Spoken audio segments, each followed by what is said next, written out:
जय माँ काली दोस्तों। एक बात बताइए, क्या कभी ऐसा हुआ है कि कोई इंसान आपको बार-बार नुकसान पहुँचा रहा हो और आप समझ ही ना पा रहे हों कि बोलें या चुप रहें, लड़ें या सहें, रुकें या आगे बढ़ जाएँ? और सबसे बड़ी बात, हमारी माँ काली इन सब के बीच में कहाँ है? क्योंकि हम तो दिन-रात सोते-जागते उन्हें याद करते हैं। अब हमें ये बात समझनी होगी कि माँ काली हर चीज़ को तुरंत आकर नहीं रोकती।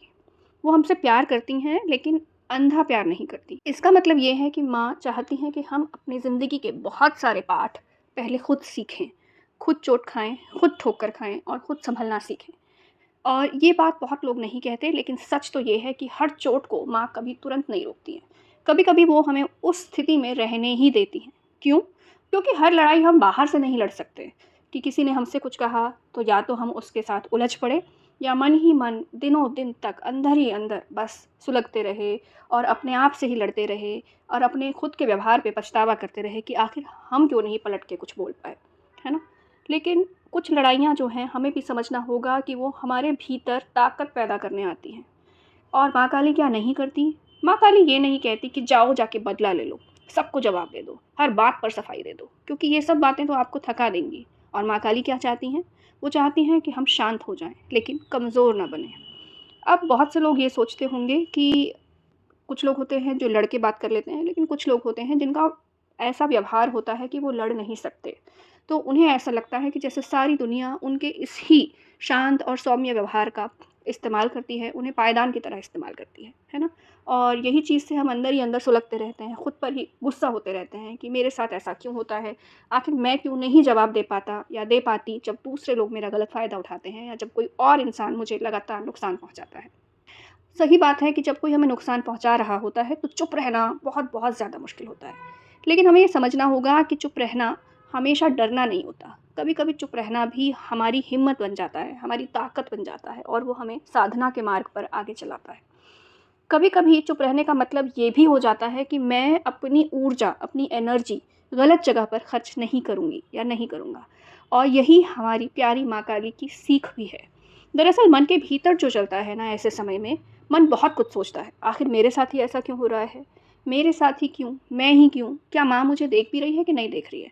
और यहीं पर एक बात बहुत ज़रूरी आती है, जो माँ काली हमें समझाना चाहती हैं कि माँ काली हमसे परफ़ेक्ट व्यवहार नहीं चाहती। वो चाहती हैं कि हम उनके ऊपर भरोसा करें। और जब हम उनके ऊपर भरोसा करते हैं ना, तो क्या होता है, भरोसा करना से हमारी ज़िंदगी थोड़ी आसान हो सकती है। लेकिन क्या भरोसा करना इतना आसान है? शायद नहीं। भरोसा करना इतना मुश्किल क्यों लगता है? क्योंकि जब हम भरोसा करते हैं तो हमें अपनी जो कंट्रोल है, अपने गुस्से का, लोगों से बदला लेने का, इन सब चीज़ों की जो हमारी जो आदत है ना, वो कंट्रोल हमें छोड़ना पड़ेगा। हर चीज़ को समझना, हर चीज़ को तय करना कि अगर मैंने ऐसा किया तो ऐसा होना चाहिए, वैसा किया तो ये परिणाम आना चाहिए। लेकिन कुछ हालात हमारे ऐसे होते हैं जो सब कुछ बार-बार कंट्रोल करने के बावजूद भी हमारे बस में नहीं होते, है ना? और हमें पता चल जाता है कि मेरे हाथ में कुछ है ही नहीं।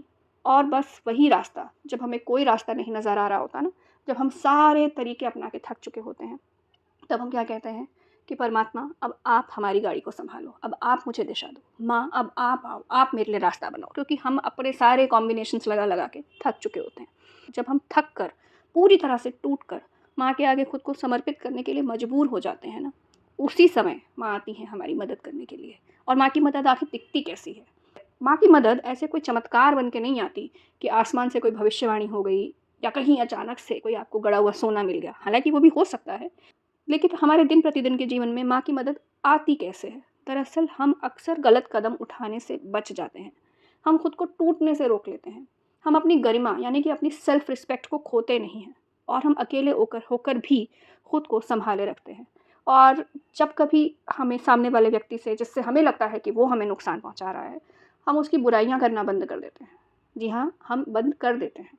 हम धीरे-धीरे उसके साथ उन स्थितियों में रहना बंद कर देते हैं, जहाँ हमें उसके साथ उलझना पड़े या हमें बार-बार चोट लगे। और अगर हम उस स्थिति से खुद को चाह कर भी बाहर नहीं निकाल पाते, तो कहीं न कहीं हमारे मन में एक तरह की शांति आने लगती है। हम खुद को पायदान समझना बंद कर देते हैं, क्योंकि हम अपने आप को माँ के चरणों में समर्पित कर चुके होते हैं। तो जब बाहरी शोर हमें इतना परेशान कर रहा होता है और हमें बार-बार लगता है कि ये इंसान मुझे परेशान कर रहा है या ये लोग मुझे परेशान करते हैं या मैं कुछ क्यों नहीं कर पाती, तो वो जो शोर था ना, जो कहीं न कहीं हमें जीने नहीं दे रहा था, अब वो शोर धीरे-धीरे माँ की साधना की तरफ बढ़ने लगता है। और जब हम ऐसी स्थिति में होते हैं, तो हम ये सोचने की बजाय कि हम इससे बदला कैसे लें या हम कुछ कर क्यों नहीं पाए, हम ये सोचने लगते हैं कि माँ, मैंने सब कुछ तुम पर छोड़ दिया है। यदि मेरा अपमान है तो वो भी तुम्हारे चरणों में समर्पित है, और यदि मेरी गरिमा बनी रहेगी तो वो भी तुम्हारे ही चरणों में समर्पित है। और इस तरह से हमें असली सुरक्षा मिलने लगती है।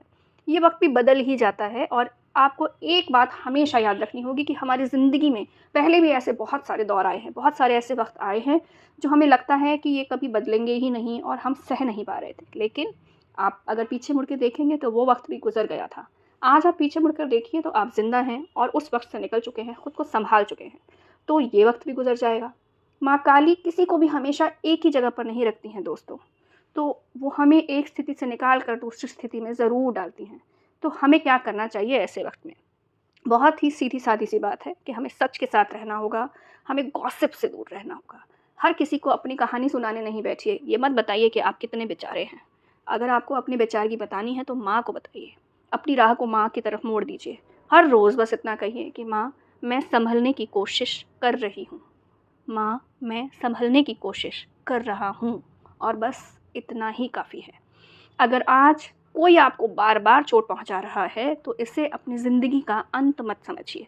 ये सिर्फ़ एक मोड़ है, एक ठहराव है, और माँ काली ठहरे हुए लोगों को कभी अकेला नहीं छोड़ती। इस बात को हमेशा याद रखिएगा। आपको मेरी आज की कहानी कैसी लगी?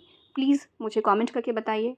लाइक कीजिए मुझे, शेयर कीजिए, मेरे काम को सब्सक्राइब कीजिए, क्योंकि मैं चाहती हूँ कि मेरे और आपके जैसे बहुत-बहुत साधारण से लोगों की ज़िंदगी में जिस तरह से माँ काली ने अपनी जगह बनाई है और हमें नया उजाला दिया है, वैसे ही मैं अपने इस काम के माध्यम से, इस चैनल के माध्यम से दुनिया के कोने-कोने तक माँ काली के नाम की गरिमा को पहुँचा पाऊँ।